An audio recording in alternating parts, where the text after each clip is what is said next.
오빠, 나 작년보다 살 많이 찐 거 같지? 여기 봐봐. 완전 뚱뚱해졌어. 어떡해? 난 별로 상관없어. 오히려 더 좋아. 왜냐면 이 세상에서 너가 차지하는 비율이 더 늘어났거든. 어머, 오빠, 나랑 결혼해. What up everyone? Today I've got a delivery. Finally, my iPhone 14 Pro Max has arrived, and in this video I would like to go through the differences between my iPhone 13 Pro Max and the new 14 Pro, and some life lessons I've learned as a business student, probably applicable to everyone though, and a prospective consultant. So without further ado, let's do some unboxing first.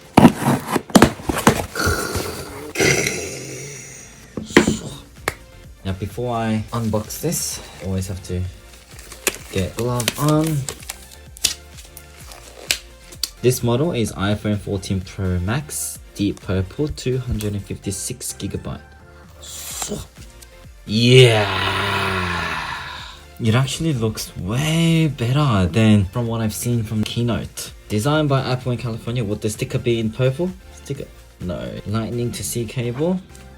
Nothing else more. Okay. So that's when it's under the light.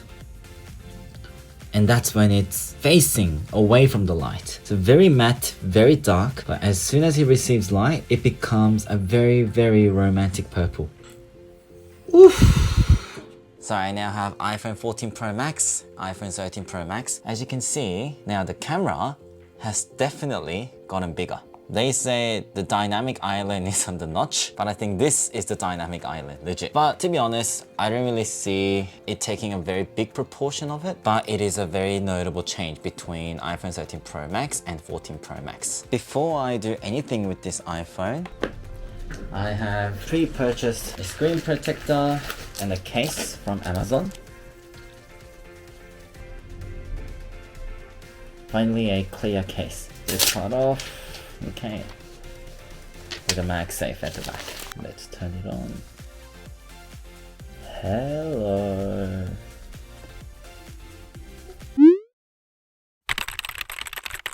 Okay, so while this is setting up, I just want to quickly share what I learned about problem solving skills and the way we approach any problems in our life. It sounds big, but it's a very simple thing that I really picked up. When I was watching the Apple's keynote, the new dynamic island, what they did with the notch, was revolutionary. Now some people might go, how's that revolutionary? They're just doing some little game with it. But other institutions got rid of it. They've got a punch hole. They have all the other fancy technologies to really cover this and hide this and get rid of it. But Apple just basically made it stay there, but they just did a little software trick there. But that's when I actually saw the real crux, the real concept of problem solving in our life. Yes, the notch has definitely been a big obstacle in our user experience.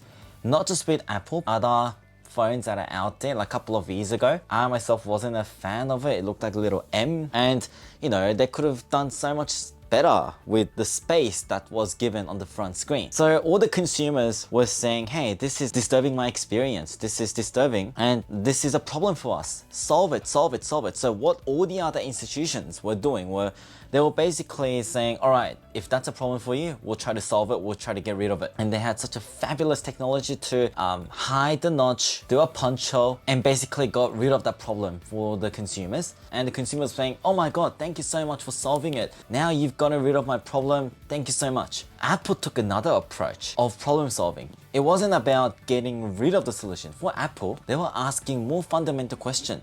Why is that a problem for you? The first line of thought that we can think of is the way to fix that problem, the way to solve that problem is getting rid of that problem. Whereas Apple took a different approach, saying, wouldn't it also fix the problem if you now don't see that as a problem? See, that's a very different way of thinking. So what Apple did was, all right, with the notch, we're gonna make it into an art, like a dynamic island, so that now you're not gonna see the notch as a problem, but you're gonna see as part of your experience. So with less energy, technology, infrastructure, human resources pretty much, they solve consumers' problem and people will go, wow, Apple did Apple. Fundamental question was, is not an actual problem. Do consumers want to get rid of the problem? Is that the only way to fix the problem? I've learned from this experience and Apple's presentation that it is not about getting rid of the problem.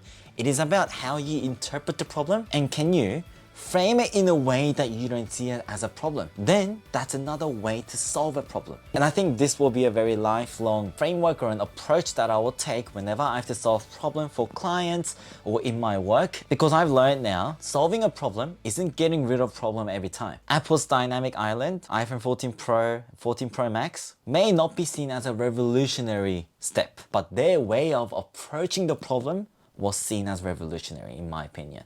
But anyways, I think this is one of the big reasons why I'm a huge fan of Apple and I will always be a huge fan of Apple. A lot of my peers and friends were asking me, so what do you recommend for this year's iPhone release? Like which model do you recommend?